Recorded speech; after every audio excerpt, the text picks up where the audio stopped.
Georgia on the logo, celebrating back-to-back Nats. Perfection wears red and black tonight, 15-0. Georgia 4 yards from an SEC championship. First down. Etienne in the I formation. They hand it to him. Touchdown!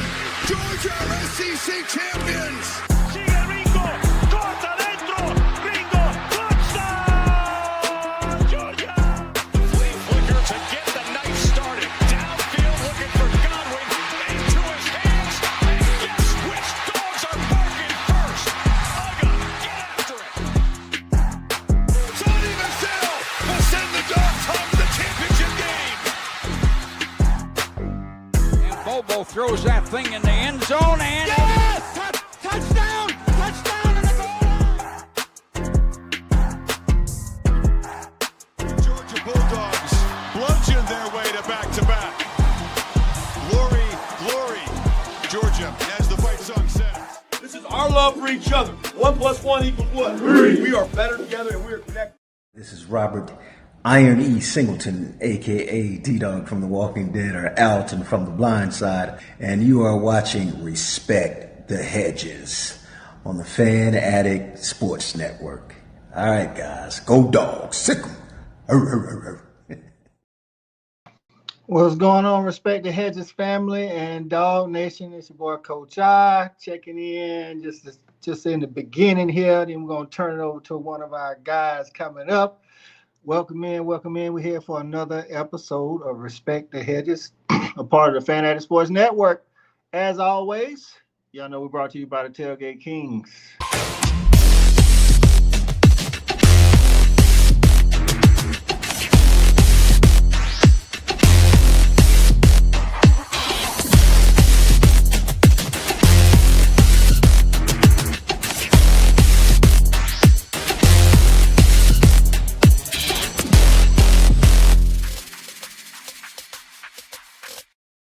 That's right. We're here for another episode of Respect the Hedges. If this is your first time joining us, welcome in. Just some dogs, talking dogs. And tonight we're going to be talking about recruiting. You know what I'm saying? Kirby always out there recruiting. So let's get this thing started, man. Bring up my guy, the host for the night, our guy E-Rob with all the energy, former DB, Eric Robinson. What's going on, E-Rob?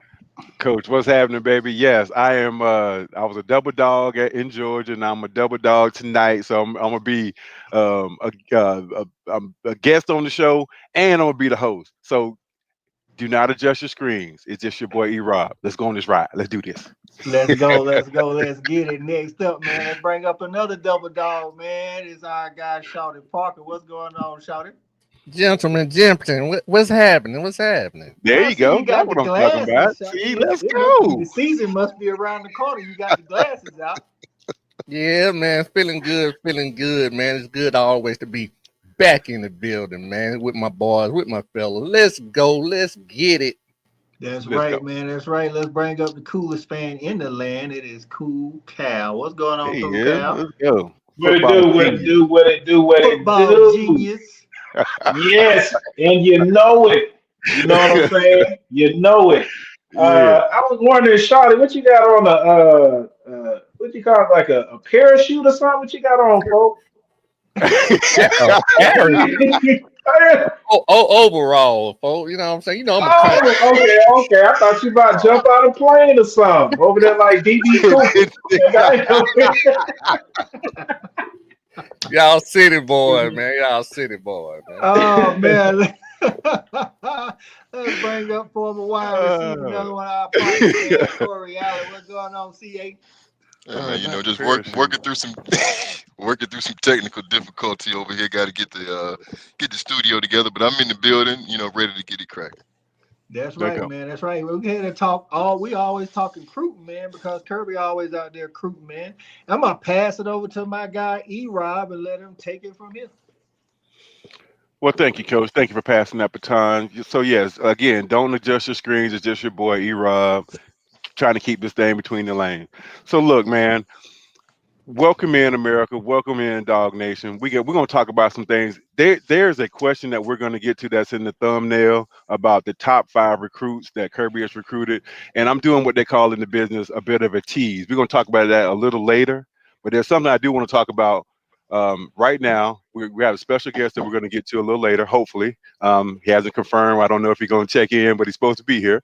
One of our latest recruits that we just signed, Legacy, and we'll get to that a little later. Now, I was reading an article, and I did not know that Michael Morris was the oldest player on this team. So that stood out to me. So Michael Morris is literally the oldest player on this team. He was in the 21 class. So it made me think about the offensive line and the defensive line, and really just the team in general, how young we are, kind of going into this thing. So with Micah being the oldest player on the offensive line, which we're going to need him to play big, what else do these older players? So we talked about the younger players last week. What are give me an older player on this team that you expect big things from, and kind of what do you expect them to kind of give the team in terms of guidance and leadership going down the road? Shouty. Now, when you say older player, I think I know what you mean. Are you talking about an experience or just being here on the roster? Because when you get 2 years, maybe 3 years of experience, you OG. You know what I'm saying? So are you just talking about like an age or experience, or what you mean by like old? So I appreciate you asking for that clarification. So I consider the safety number 4 an older player, somebody who's played in big games, played a lot of snaps. He's an older player, even though he's a second-year player. So a guy that has played a lot of football for Georgia is what I consider an older player.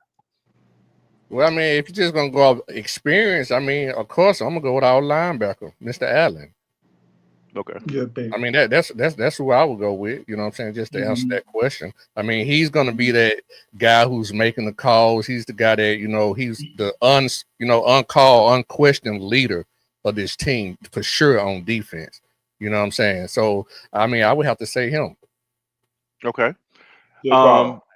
Eric Benford checking in. He says Christian Miller. I think that's definitely what the thing with Christian Miller is, he hasn't played a whole bunch of snaps. He's been here for a little while, but he hasn't played a lot of snaps due to injury and other things. So I'm expecting a lot from him, but I wouldn't consider him an older guy, even though he has been here a little while. So same question to you, coolest fan in the land and football genius. What you got for us? Let me understand the question. What's you saying? So you say Christian Miller's an older guy. What are you asking exactly? I'm just trying to make sure So what I want to know is who's the older guy on this team that you're expecting big things from to kind of lead the younger guys. Okay. But whether they played or not played, it doesn't matter. Yep. Starts with the quarterback, Gunner. That's what I'm expecting. That's why he's asking the question. Hey, he obviously he hasn't played a lot, but the 2 games that he really did get some time in, I mean, he played against the top competition in the country, which I think bodes well as far as maybe breeding some confidence this year, as far as going out getting your feet wet. It wasn't like he went out there and played, Virginia Northwest. Like, you actually went out and played against real guys, and you also for the last 3-4 years. You've been playing against one of the best defenses in the country as well. So I'm looking for the leadership to come from him. Not only is he the quarterback, but he's been in the program since 22. And so I'm looking for him to step into those shoes. I'm looking for him to provide some better leadership than I think we've had in that position probably in the last year or two. And that's what I'm looking for. It's got to be him. And when I was coming up with this question, I was like, I wonder how long it's going to take for somebody to say Gunner. So it only took 2 people. So, Coach, I know you got to go. Give me a dude, older guy, not a young guy, not a guy that you're leaning on to kind of lead us to where we're trying to go this season. Give me Daniel Harris. He started all last year. Great call. We saw the improvement with Dalen Everett on one side. And we saw some improvement in the spring game with Harris. He has all the tools. It looks like his hip fluidity has gotten better. No diddy. But we need him to be on the other side, and we need him to be able to lock it down. You know what I'm saying? Especially since we're going to have a new safety over beside KJ Bolden. It'd be good if we know that both corners are going to be locked up. Where we already know Dalen's going to do that, and we need to know that Daniel's going to do that as well. Hey, E-Rod, Cole, I actually thought about this today. I'm gonna throw this out to you. What if the other corner, what's the young guy, the All-American? Ellis Robinson. Ellis Robinson. What if he could truly blossom and hold down that corner? And what if Harris could play with that other safety spot? Well, I'm to that point. I think me and you talked off camera last year. I actually would like to see Daniel Harris at the safety. He's a thumper when it comes to tackling. He got speed. He rangy. He long. Mm-hmm. I know that ain't where he want to play because future endeavors say corners get paid more than safeties. So I get it, but yeah. I think if Ellis was to blossom into the corner that we know he can be physical at the point of attack, which is what I think is keeping him from that starting spot. Having Daniel Harris at safety, I think that'll be dangerous for opponents. That's what I think. I agree. That was a great call. Daniel Harris is definitely, because when you look at Kirby's track record with the guys in the secondary, that second year, there's usually a big jump. So great call on that one, Coach. Got my two dudes checking in, my two offensive guys coming in a little late. You know how them boys on offense do. They can't never be on time and do things how they supposed to do it. But they here now. You know what I'm saying? CA, talk to me. Give me a dude that's been on campus for a while that you're expecting to help the dogs kind of will lead these young dogs to where we're trying to go this year. Gotcha. I look at guys like Dylan Bell, even Ernest Green. They both have seen the ups and downs of the league, got a lot of snaps under their belt, and had a lot of adversity last year. So, when you've been through something, you understand the urgency. So I think we can. It's more quarter. Put them quarters in there. You were going somewhere good. JV, same question to you. Who you looking to kind of lead us? Where we going? You know where I'm going to lean, man. I'm going to go ahead and kind of mention the gentleman that mentioned a young man that I really didn't have a lot of confidence in to begin the season last year. But as the season went on, man, he really picked it up for us. And I think he's going to actually kick the season off and start kicking some butt right away, man. I'm talking about my guy. He's going to be the starting tight end, man, this year. He's actually, if I'm not mistaken, all SEC preseason prognosticated. And so, man, I just went straight up brain dead. Somebody help me out right here. Golly. Been a long day, brothers. I apologize. Oscar Dill. Yeah, I don't know why I want to call him Denver, but maybe because he's just gonna be that cold this year. So I'm gonna go with Oscar Dill, man. I think he's gonna be one of those guys who's gonna really step it up for us and get it done, man. I'm looking forward to it, to seeing him and see. I'm looking forward to seeing what he's gonna do out the gate because I think he closed the 2024 season out really, really well. Okay. Yep. Shout out to the Bulldog Report for bringing up a great point that I try to point out to people a lot when we talk about Gunner Stockton. A lot of people seem to have this perception that Gunner's some like a walk-on or something, like we're kind of give a charity case. He's not a charity case. He was a 5-star, right around 5-star type guy coming out of high school. So that's why I have confidence in the fact that he's been on campus for a while. So I feel really good about him leading us. And he's definitely going to lead us. Say what? He's no Willie off the pickle boat. He's not. He's not. He's definitely not that. So, God damn it, we hope so. And look, you ain't lying. So, I mean, you guys made some great points. So, I was also looking at the our depth chart, and I was looking at that safety spot. Next to number 4, I'm blanking on his name. KJ Bolden. KJ Bolden. Who you guys expecting to kind of grab that position and hold it down? Because Kyle sent out an article earlier about position battles that we have, and that's one of the battles that I want to talk about before we get into other battles coming up here in the fall camp. Who do you think is going to get that other safety spot and hold it down for us? Because that's going to be really important, in my opinion. Because I think Dan Jackson played really good, so we got to find somebody to play at that level. Shawty, what you got? Well, I would say this right here, man. We obviously went into the portal for a reason. We had some concerns about the depth and experience at that position. I don't have the depth chart right in front of me, but I do know Kirby has named the starter there, and I feel comfortable with whoever he has named so far. But it's definitely one of those positions, as you heard me just mention earlier. I was thinking about sliding a corner back there. So even I have a concern of some concern about the position as well. So we And got that's why I wanted to Ja'Cory ask you first. Thomas. Yep. Now I just want to throw he's the starter right now. Ja'Cory Thomas, and then Branch, the other Followed by Branch, Zion is Brett. backing him up. I can't Okay. remember his first name. No, Zion Brent. So that's Zion Branch. Yeah. yep. And so that's going to Zachariah. be interesting. Yep. So then Mhm. that's going to be an interesting position battle, kind of going through in the fall. Here's another position battle that's going to be interesting to me because, as you know, in Kirby's defense, that star position is vital. You know, you have to be able to play against the run. You got to be able to play in the pass. So you got Janelle Aguero and Adrian Maddox, right? CA. Who do you think is going to win that battle in the fall camp? I think I would really like to see Aguero step up and take that job and take control of it. You know, he's gotten a lot of snaps, you know, in his time here as a Bulldog, and I want to see him turn that corner. He came in highly rated, highly regarded, just like most of the players we have in Athens. But I think it's really his turn. You know, he can really, you know, be a bright spot for us, an unexpected highlight, because I do think KJ Bolden is going to need some help back there in the secondary. I'd love to be versatile at the safety position so we can roll the coverage a lot more often Mm. and play both guys high and both guys low.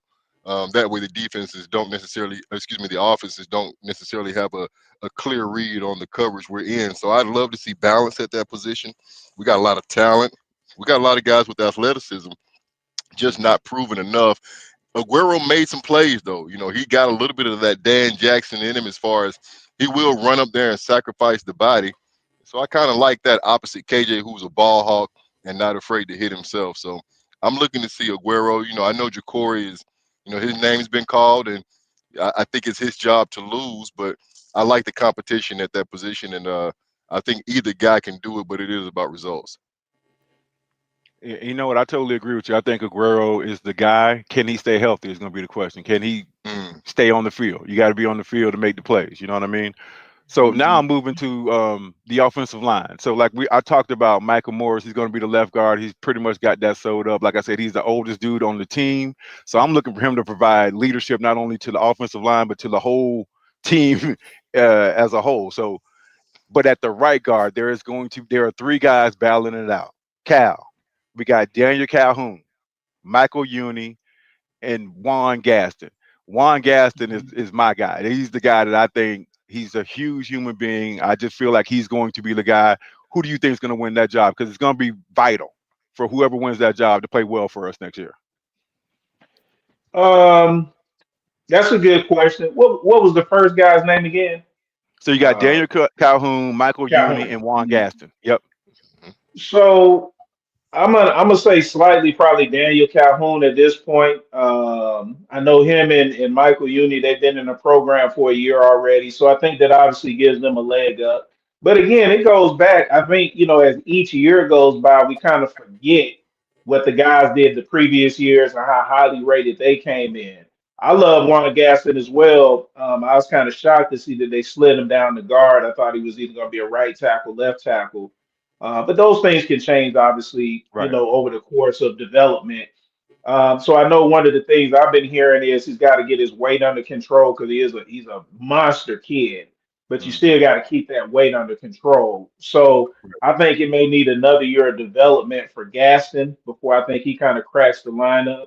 But Calhoun was a guy. He was like a top five offensive lineman coming in last year in the country.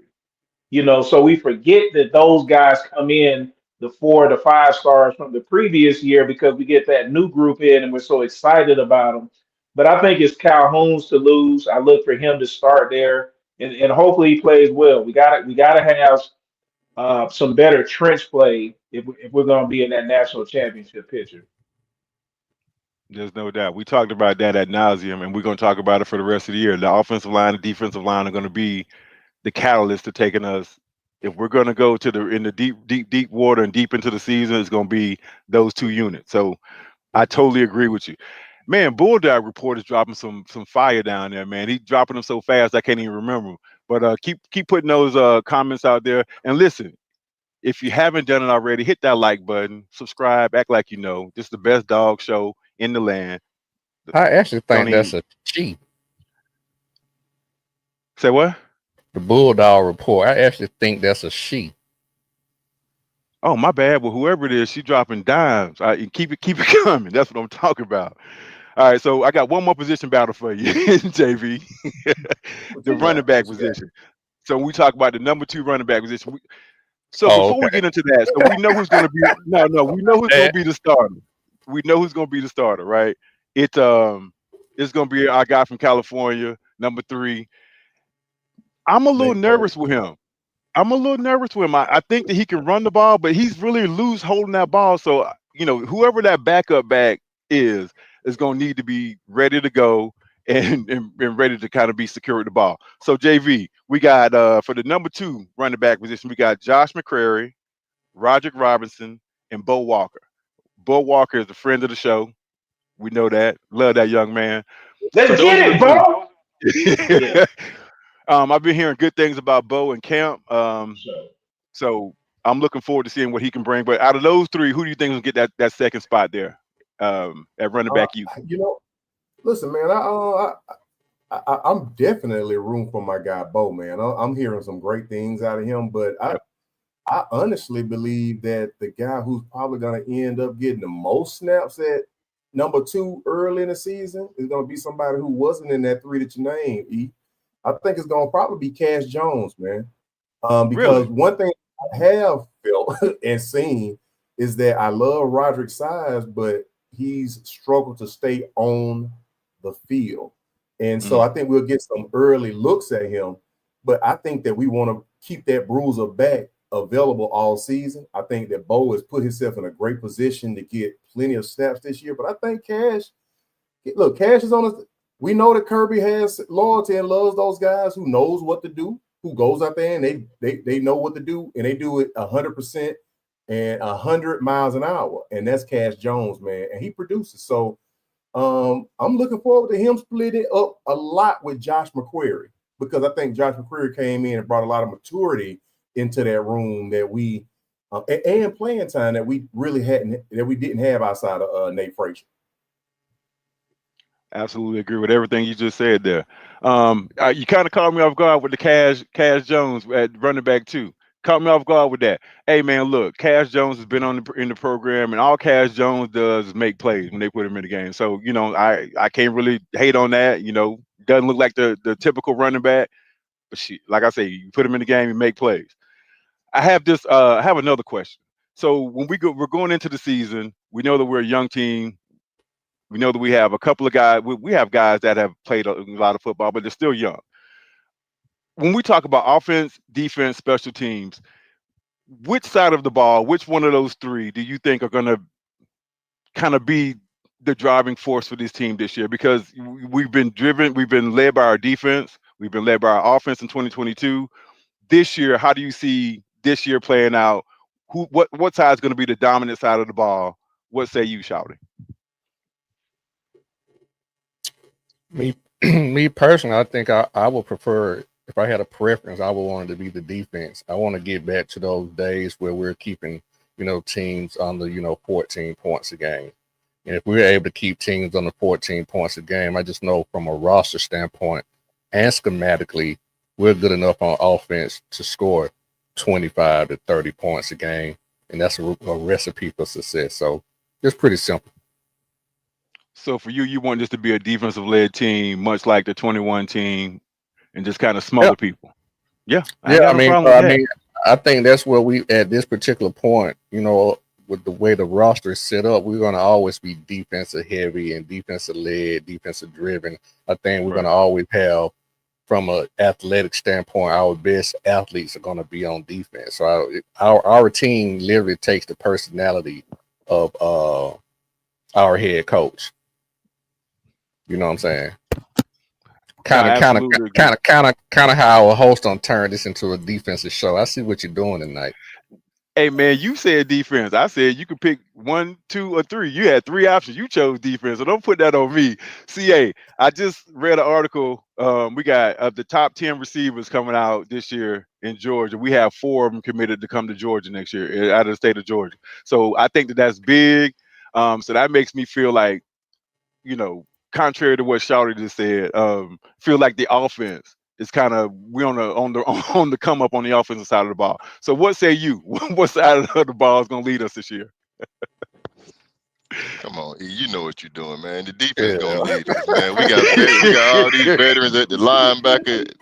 We coming off a season where we couldn't run the ball. We led the nation in drops. We got a quarterback nobody knows, but the offense gonna lead. Come on, bro. You know that ain't the case. We all know the defense has to lead this team and put our quarterback in the best position to be successful. The offense has a lot of opportunity to prove itself. We got a lot of playmakers on offense. But I don't think that's going to be what leads this team because the consistency will have to show up first. So I'm anxious to see the defense show up and show out and put our offense in positions to have that confidence where we will be balanced. But I think this defense, creating turnovers, wreaking havoc, limiting what you can do in the run game, I think that's our best opportunity for success. That way it breaks the morale and the spirit of the opponent early and allows Gunner to go out and have a clean slate, to try to take advantage of what the opposing defense might give him. So I do think the defense has to lead. When I look at it, the linebacker core is just too much to deny. We're still talking about the trenches on both sides. The most proven units are the linebacker core and our tight end group. And right now, that defense is what's leading the way. Look, man, y'all trying to make this out to be like an illegitimate question. It is not an Man, you know what illegitimate you're question. doing, man. You know what you're Hey, doing. man, look. When I look at the transfer portal, we are not a team that dabbles in the transfer portal a whole bunch, but offensive players are what we brought in. So I feel like that was a focus going into this year. So I just wanted to see where y'all stood. I ain't think y'all was gonna be coming for me like this, but you know what I'm saying? I can handle it. The crown is heavy, man. Hey, man, what you talking about? JB, what you got, man? Hey man, I'm transfers gonna help go this ahead and lean the offense? same way. I'm gonna go ahead and lean the. No, I can't. I can't lean the same way because I think that the offense is gonna have to gel. We got guys on defense that's been there together at least for a year. We got guys that's gone through the spring, guys that came through that bowl season last year, guys that went through that long season last year where, we lost 2 games and we ain't used to that. We ain't, and they don't want to feel that again. And so I think that, we got some pretty high profile gentlemen sitting on that defensive side of the ball. We got some guys who really are going to need to, cut their teeth and make them, they're going to have to make donuts this year. But I feel like that's where most of the leadership is, as far as the overall team goes, is on the defensive side. And so, looking at that linebacker core, looking at that defensive backfield, looking at that defensive line, we got things to prove this year. On offense, we want to make sure we start to gel. We expect these guys on defense to be gelling. When we hit Marshall, when we take our first step off the bus, we expect for those guys to be see ball, hit ball, take ball, and give the offense more opportunities, not the offense outscore people so that the defense is pinning their ears back. That's how I see it playing out. I want the defense to hit that field running. I want those boots to already be on before they even get off the bus. And I want them to give our offense some additional opportunities to be able to get themselves together before we hit that murderous road that we know is going to be ahead of us once we get past these scrimmages. True. Yes, this defense will be some wig splitters. I like that. But man, hold on. We talking about Noah Thomas. We talk about Branch. We talking Man, about don't be trying to clean it up. we talking about Nate Frazier. We talking about Lawson Lucky. I mean, there are weapons on this offense. We're acting like there are no big time players on the offense, and there's no way that the offense can lead this team. I don't want to influence your answer, Cal, but I'm just saying. That wasn't the question, though. No. It's not, anytime you have a first year starting quarterback, you want your defense to kind of lead, to kind of guide and get them comfortable. So Yeah. I look at this like just like when Stetson took over. The offense needs to be efficient. They don't need to necessarily be explosive and score 45 a game. They just need to Mm, be efficient, and they I can like do a good job of that by the defense giving them short fields, along with special teams. I'm gonna throw that in too because we got the best punter kicker combo in the nation as well. So that's right. going to be vital for us to make sure field position, we're getting short fields to work with for the offense. And they just need to, they just need to cash in on some of those opportunities that are given. That's how I see it. You know what, I Cal? like That's a great call because everybody went defense. You kind of went a little bit of offense, and you kind of went into special teams. And I think that kind of gets left out of the picture a little bit. And shout out to Kirby Smart and the rest of that staff for making sure that our special teams are like best in the country. You know what I'm saying? Top So notch. because that it Mhm. really does matter when it comes to winning at the highest level. So shout out to Right. Kirby Smart and the rest of the crew. And E, All right, so let yeah, me just jump right back in just real quick. come on. This is for the offense. I mean, I think we had talked about this before. We got some guys on the offensive side of the ball. We got new guys who are taking over Yeah. the helm, but we got experienced guys that really need to show us who they are. Right? They had to hit some hard resets. Last year, I think Everett hit a hard reset for everybody on this panel. Everybody really in Dog Nation because I ain't gonna front. We were ready to get rid of that number 6. But I mean, he hit a hard reset and he turned his play completely around. I think on the offensive side, we got some guys that really need to hit a hard reset, and we need to see, we need to know who you are. We need to know if you are last year's guy or 2 years ago guy. And I'm hoping, that hard reset is something that then materializes into them showing us that they got the goods and they deserve to be there. And that's going to make everybody around them better, including all those new guys, all those transfer guys, and all the guys coming back who out here to prove something. I like that. Into the Bulldog report, and one thing I would say to that too, the 2 years before that, I think we had a shift in personnel. We were very heavy 12 personnel in 21 and 22. In 23 and 24, we shifted a little bit more to 11 personnel. That was more of our standard and go-to personnel. So that could have had a lot to do with the numbers per se too. You talking about the third down conversions? Mm-hmm. Yeah, man. With the third down conversions, I think more than anything, it's execution. I mean, you got to catch the ball. You got to make the plays. You got to make the block. You know what I'm saying? So you got to execute the plays that are called. So I didn't think that we executed that well last year. So Yeah. we got It to fix was that. execution last year was shitty. That's been the worst we've seen in goddamn long time since Kirby's been here. How we executed last year. It was terrible. But another thing for the offense too, we gotta make things easier too, man. Let's get back to some explosive runs. And that comes with the line letting our backs get to that second level and then being able to do something, man. We got it. We can't just 4 yards, 3 yards. We can't just do that, you know what I'm saying, the whole season. We got to get some 50s in there, some 60s in there. That's why we got the kid from Cali, because he was an explosive back. So we got to get those backs some opportunities so they can get out there and do their thing, man. And a lot of Shout that out to has Phil. to do with the personnel that we're talking about. Somebody mentioned, I think we mentioned in another episode. That's why it's good to have these 6'3" guys, 6'4", 6'5" guys out there on the perimeter, as opposed to last year we had a bunch of smaller receivers trying to block for screens and things like that. Now, just sheer size alone, you can just box out. You ain't even got to be a great blocker, but your size alone and length should be able to spring those running backs to get around the corner and get to the second level. So that should help as well. See, I knew I can get y'all to talk offense. If I just led y'all a little bit, I knew y'all come on around. Act like y'all don't want to talk no offense. You trying to play catch up. All right, man. So I don't think our invited guest is gonna make it tonight. I don't know. So I want to get to that question tonight. Like Coach said at the very beginning of the show, we were gonna be talking recruiting.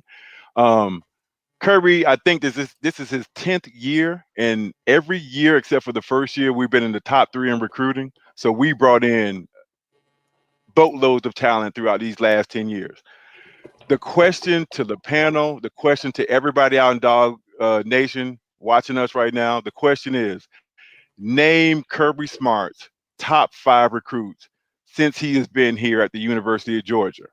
Now, okay, we already got a list in. I ain't even get, okay, that's Coach I, no wonder. So my thing is, let me go ahead and give my list and give you time to kind of out in Dog Nation to come up with yours. And that in this way, nobody can double up and make me lose my spot here with my players. So number 1 on my list is Andrew Thomas.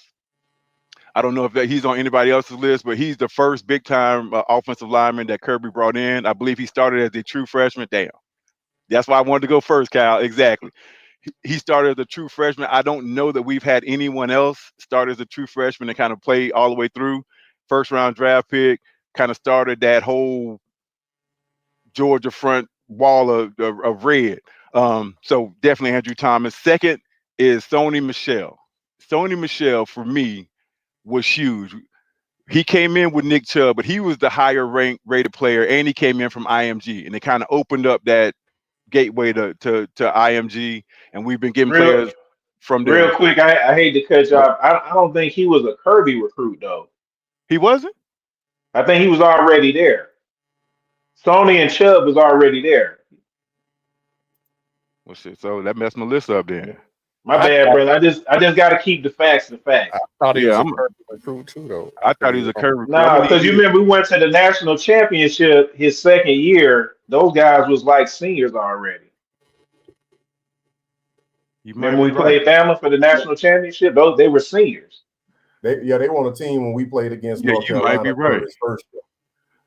Yeah. Yeah, but go ahead. Your list is still good though. My bad, brother. Nah, man, you kind of messed it up. I'm gonna need you. Mute, hey, stat guy, mute Cal.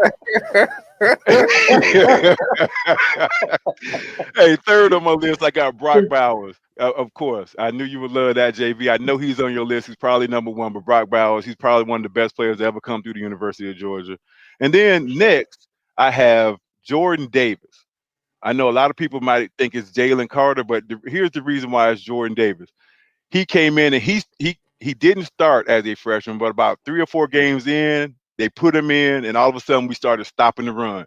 From there, that next year we won the national championship. He was a big driving force for that, and kind of started that whole run of us getting them big monsters up front on the defensive line. And then last but not least, Stetson Quatavius Bennett.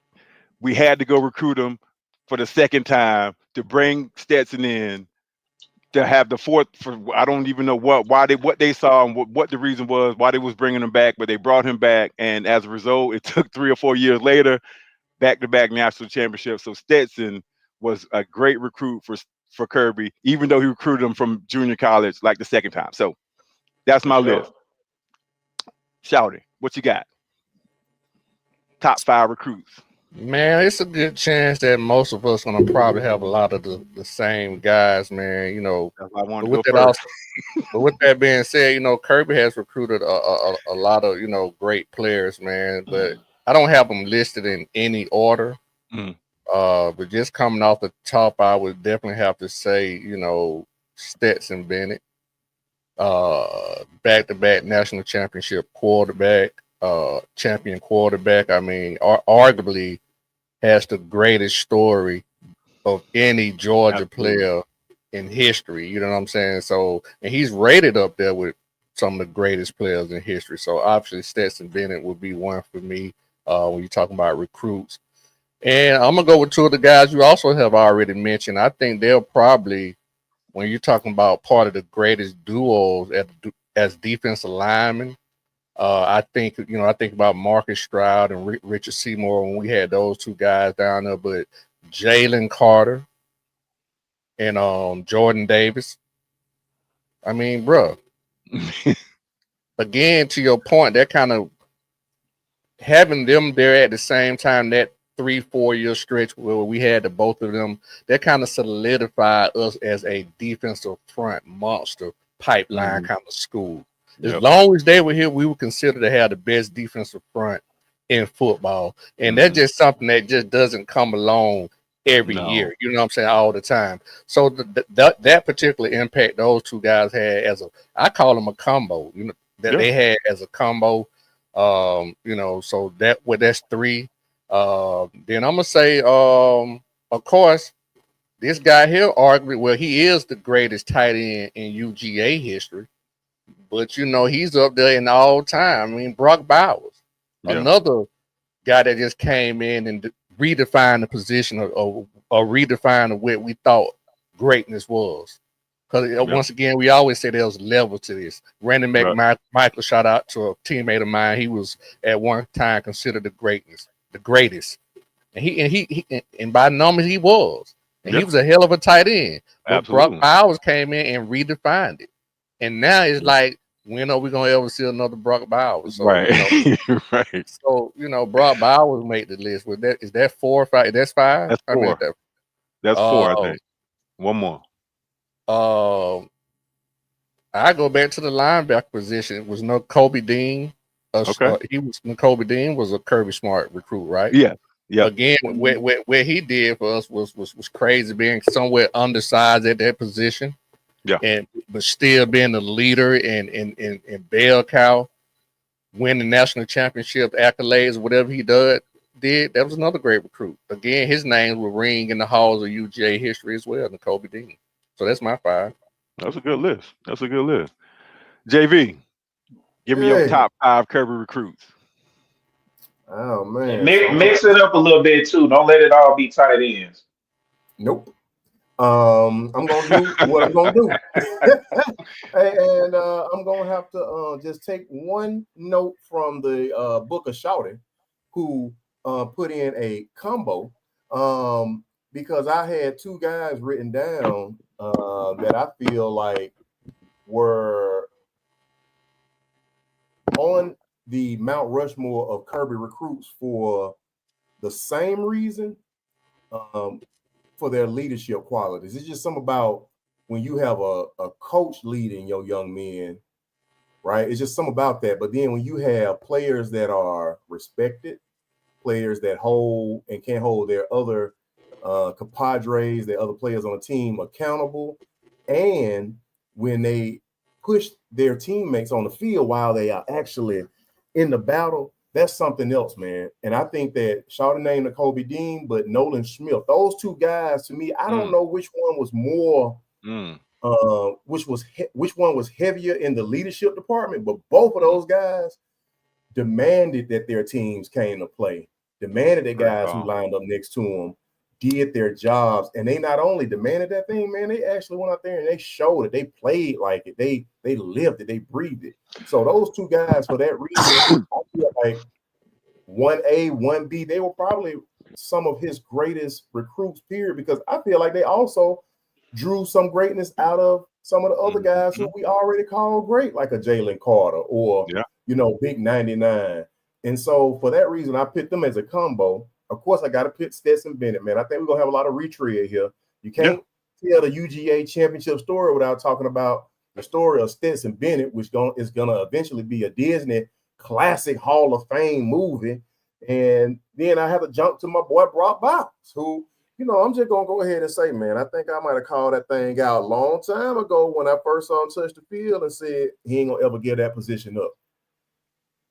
He took it over for Big O, and he wasn't going to ever give it up again because he had too much dynamic play in his game, man. It was just something about him, and we all see what that about him ended up being, with now culminating to him being voted the best tight end in the league after NFL. 1 year. Like, come on, guys. One year. What we even talking about? What we even talking about? So, and I got 2 more guys. Jalen Carter for sure, because I just think he was just an animalistic hope beast. But I got one guy that ain't nobody named, and I'm gonna say this because I think he's an unsung best guy that is gonna be deserving of that Mount Rushmore. He did so many good things for us, and we had so many good players around him that we really didn't see how his play was just absolutely phenomenal. And he just did it all as best he could. I'm gonna say Mr. Ladd McConkey, man. I love me some Ladd, and I love what he did in that receiving core. And he was just an unsung, unheralded, definitely wearing cape hero for the Dogs. Hey, JV, I love your list. I don't know how many people you named. That's way more than 5, but I love your list. I had one combo. No, we had a 1A and 1B and all some more. You know what, though? Hey, man. Hey. You gotta hold everybody to the same standard if you're gonna hold a standard now. I'm just saying. You know what I like about the list, though? I still only named 5. You had a combo and named 6. Yeah, you was more than 5. Hey, you know what I like about your list, though, JV? You kind of talked that? about some things that were just more than just talent on the field. You talk about what some of those guys brought off the field and what they brought to the team in terms of leadership. You know what I'm saying? Nolan Smith, guys like that. Man, that guy was invaluable, man. So that was a great call on him, even though you came with about 22 names. It was supposed to be 5. Cool, Cal, what you got, man? Give him the top 5 recruits. Man, I'm gonna say this too, man. This was one that I forgot about, and somebody just put it up on the board, man. Richard LeCount. A couple reasons with Richard LeCount. I mean, he was a 5-star guy, probably the best safety coming in, freshman. You know, that particular year. His first 5-star recruit. But what also Richard LeCount did too was he was the person that said, "Hey, Stetson's a bad boy." I don't know if y'all remember this story, Yes, but he you're said right. Stetson was a bad boy, and he kept telling Kirby, "We need to get this guy." You're right. And I think that kept the, the ball churning as far as, what I'm saying, keep recruiting Stetson and got him here. We saw what he did. Clearly, he's on the list. We ain't even got to go over that too much. Andrew Thomas, I'm gonna go through some. I'm gonna just talk about the one person that I ain't heard nobody say. Andrew Thomas was great. He's another one. Nolan Smith, the same reason JB just said. I think from a leadership standpoint, he's one of the best leaders that have come through the program. And I still remember the first time we went and saw him play. Man, they was up in Vanderbilt, and man, I saw somebody try to a guard pull on him. And I don't know if E-Rob, you remember this? I do. He demolished that guard. You know what I'm saying? It was just and he was a true freshman. And he demolished it. It was just such a breath of fresh air, you know what I'm saying, to get a guy to come in there with that kind of physicality. And I thought it set the tone for what would be later, championship teams. Brock Bowers, I ain't gonna beat a dead horse on Brock. Right. But another guy, and I think this was a guy, he was a rental. We got him to come in for 1 year. But I think that from a championship pedigree standpoint, he brought that confidence that we needed to get over the hump. And that's Darian Kendrick that came over from Clemson and played great cornerback call. for us. Great call. Darian Kendrick, what he brought to us championship wise, and I think giving us that swagger, I think is irreplaceable. So I'm gonna leave it at that. Man, that is a great call. Great call, Cal. Richard LeCount, I had kind of forgot about him, and they made a great point. He was Kirby's first 5-star. I mean, come on now. Right. And he was a hell of a player for us. So great call, man. Again, another great leader as well. So I think those are some foundational pieces that we definitely needed. Absolutely. CA, same question to you. Top 5 recruits, Kirby Smart era. Man, I don't know. Y'all did it. Y'all did good work, fellas. y'all hit the nail on the head. Ain't no meat left on that I thought you bone, about to coach. come empty the clip, man. Man, the clip gone. Y'all got it all laid out. It ain't them bodies out here. I'm gonna tell you what. I got one for you, coach. Kirby Smart's best recruit was probably Todd Monken. As much as I love Mike Bobo, that was what was special. And we got to find a way to get back to it. We got to be dynamic. We got to use these players because the cupboard today just as full as it's ever been. And that's my personal opinion. But I believe in these guys. And it starts with recruiting. But right now, we got to put them in position to make plays. I like what we got. And I want to see who's going to be the next guy that ends up on this list as the guy that Kirby recruited to help to change the program and push us in the right direction. So, right now we're strong in a few different rooms. I love what we got at linebacker. I love what we got at tight end. And I'm a big fan of seeing how those two groups lead us going into the season, to be honest. Absolutely. All right, so we got like 10 more minutes left, man, and I do want to talk about. We were supposed to have AJ London on the show, latest recruit for the Dogs, 4-star defensive lineman, believe at Clark Central over there in Athens. He's a legacy. His dad played with us back at UGA, Big Ant. So I did want to just talk about him just a little bit, man. Big time player. I just read an article right before I came in. Kirby Smart says, I don't do favors. So the question was Anthony London a dude that you recruited just because, you played with his father? The answer was, I don't do favors. Oh So no. I like that. he was like, he wanted to make sure that everyone understood that this young man was recruited, was offered a scholarship because of what he did on the field and how he went about his business. The only bad thing I got to say about Anthony London, and I'm gonna let you guys go around the table and kind of expound on how you feel about him, is he was down to two teams before he made his choice, and it was Georgia and the nerds from Atlanta. So I knew we was gonna get him.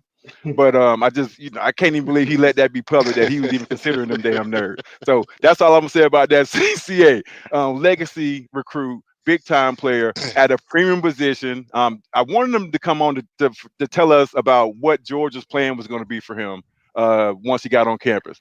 What do you think about this young man, this new recruit that we just brought in? Hey, he earned it. He ain't coming in on his daddy We bootstraps. don't And do shout out to favors, Aunt Low right? Singers. We don't do favors. That ain't what nobody in here for. He earned this opportunity to be a dog. He put in the work. I like him as a short, a slightly undersized as far as his height on the Mm, defensive line, but he's a penetrator. This is a guy that's going to whoop the guy in front of him and try to make the play in the backfield. He's not trying to hold up a block. He's looking to make a play.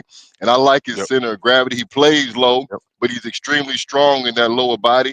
And that's going to do nothing but bode well because we're gonna make him even stronger when he gets on campus permanently. Again, definitely not a favor. This is a kid that could have had. He had every opportunity he wanted as far as college. I like the pickup.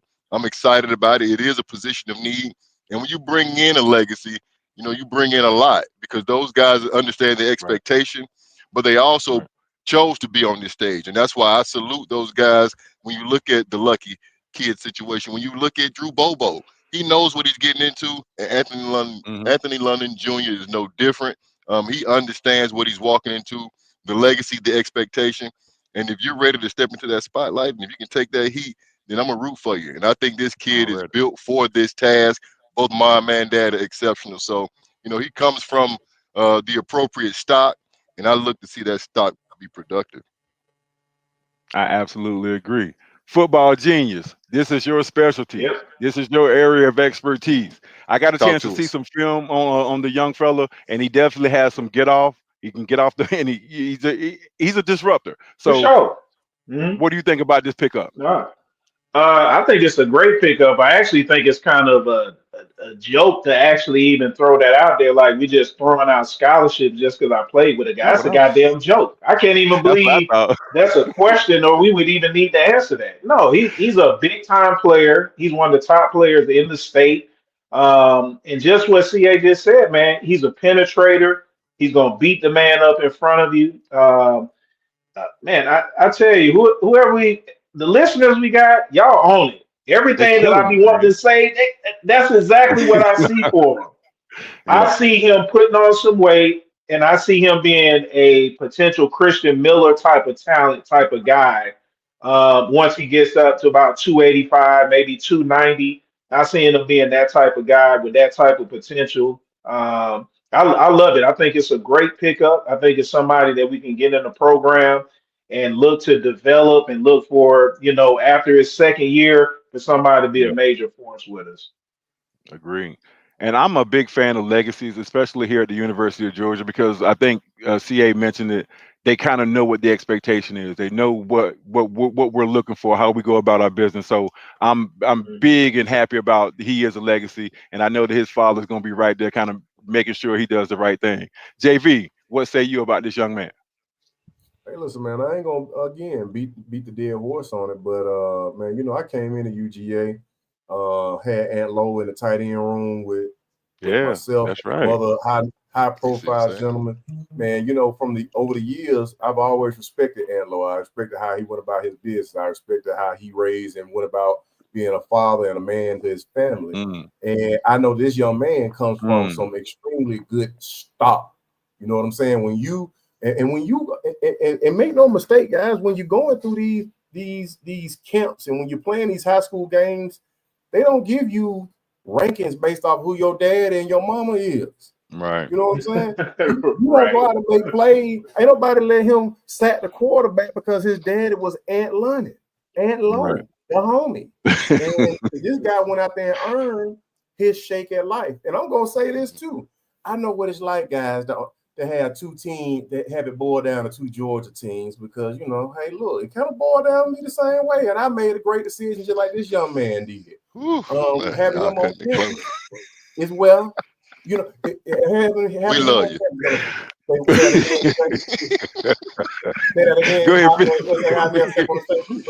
That goddamn tailgate Kings wouldn't hit right if you was. yeah, that food wouldn't be hitting right. It'd be bland as hell. Hey, a lot of things would have been different, fellas. A lot of things would have been different. But I'm saying, like, on campus still need, you know, it makes us feel good because then, you know there's a lot of it's another decision that could have been made all together. Man, kids like to go out here and try and make their own path, but he respects what is right down the street from him every single week in the fall. And he wants to get better. Iron sharpens iron, and I respect him for making that decision. I'm looking forward to seeing young London get out there, pack on a little weight. You guys called it out, man, and be a disruptor because our defense needs that kind of depth, and we need that kind of player. Yeah. I'm excited. So hey, Coach, I got a comp, E-Rob. I actually got a guy that I think he's a close comparison to. Give me some. A guy that a couple of guys on this panel played with. Now, I'm just saying from what I see, because I saw a couple of nasty swim moves, and I like the way he moves into the gap. You remind me a lot of my boy David Jacobs out of Westlake, man. He had I like that quick burst where he would get through and, you know, intimidate that gap presence immediately. David Jacobs was one of the best to do it. He had a shortened career because of injury. But I'm talking about a guy that made a difference and made a huge impact at about 6'2", 6'3", but so strong that you couldn't stop him from what he wanted. Yeah, and I think I see a lot of that in Antlo Jr., you know, a guy that's ready to enforce his will, and I want to see that grow here in Athens.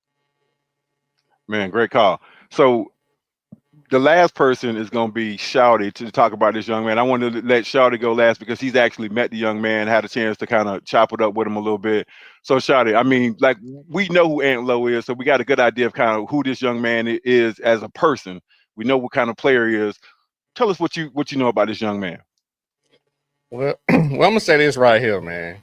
So, you know, all this, you know, coming down to Georgia and Georgia Tech thing, you know, that shit sound good. That man wasn't going to Georgia Tech, man. You know what I mean? I know he had a 4.2 GPA. Shout out to him. He had a 4.2 GPA. You know what I'm saying? Absolutely.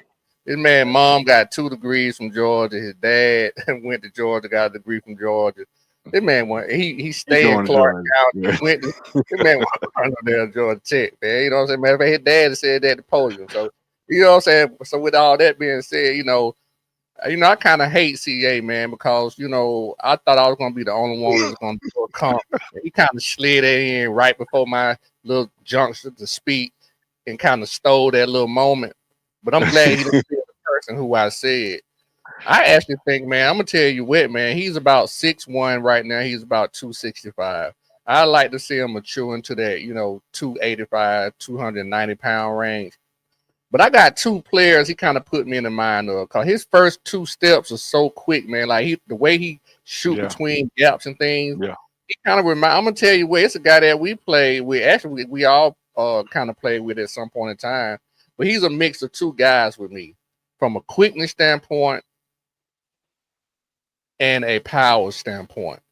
He reminds me of Travis Stroud with his footwork and his quickness. I like him with his stature being 6'1" in that side. But from a power standpoint, he reminds me more of another powerful short stout guy Marlos Leroy. A lot of people may not remember him. Oh, yeah. I see you with the class of '94 shout outs right there. We appreciate that. He kind of reminds me of those two guys, man. If he can mature into that, 6'1.5", 290-pound body with the way he played, man, I definitely think he'll be able to contribute a lot to this program. So shout out to the young kid being a student athlete with a 4.2 GPA average, man. So I don't think learning the playbook is going to be a problem. So he'll be able to concentrate a lot on football and build into that body and become a hell of an athlete too, man. I like Man, great call. So I got a comp for the young man. I got one. Y'all don't know if y'all remember this dude, Geno Atkins. Y'all remember him? Come on, For man. sure. Yeah, so For that's sure. who he All pro. reminds me of. Kind of a smaller, undersized guy, quick, nice player. I think he was a first round draft pick. Anyway, look, man, I'm looking at the clock. Man, the hour done went by. It is gone, man. You know what I'm saying? So we're gonna wrap this thing up. I'm gonna do it like Shawty do it, man. You guys, does anybody have anything to say? Where we can find you? What's going on? What give us all your information. Shawty, what you got? Yeah, man, you can obviously find me on Tuesday nights, 8 p.m. Respect the Hedge with everybody, the whole crew. You can also find me on Wednesday night, Just My Damn Opinion. Me and my partner up top to me, Cool Cal. Yeah. Wednesday nights, 9 o'clock, Just My Damn Opinion. We be all over the place. JV, where you at? Man, look, as always, fellas, it just always feels good to get back in the lab with my guys. I hate I missed last week. You guys held it down. Great job. But going into the season, man, we got a couple of events coming, and I want to make sure you guys are abreast of it. We'll have it up on the TGK website soon. It'll be on Instagram, Facebook. We're going to be taking a charter up to this Tennessee game. And you can find me down in Athens because this year I am going to be supplanted in Athens on as many Saturdays as Saturdays are going to allow, because this is going to be a hell of a season. I'm looking forward to it. Follow through to the TGK tailgates, man. We'll have a tailgate for Alabama. We'll have a tailgate for Texas for sure. Just keep a lookout for us on social media, baby. We get down real quick and we take off, and we look forward to seeing all you guys show up. They're one of the best home schedules we don't had in years. Yep. Act like y'all know. This is gonna be a great home schedule for sure. Tailgate Kings, y'all know what it is. Hey man, y'all stay tuned. We got things coming here in the future. Act like you know. Come, hang out with the fellas. You know how we do it. Cool Cal, what you got? Shit, man, you can find me here Tuesday nights, 8 o'clock, like Shawty said, man. And Wednesdays, Just My Damn Opinion. You know what I'm saying? We got a great show. We building, making things happen. So, give you a few little bit more college perspective overall, just not some dog talk, which is obviously exciting too. So that's where you can find me, man. And like JV said, man, I'm gonna be in Athens a lot this Saturday. This fall, I should say, on Saturdays. Me too. I'm looking forward to get down there to a few games. See, yeah, you last but not least, man. I saw one of the commenters talk about you being a baller and this and all and that. So I just want to know how much you paid that dude, the guy to send that comment, and then tell us where we can find you. Those That's two an things, undisclosed please. amount. That money will never be revealed.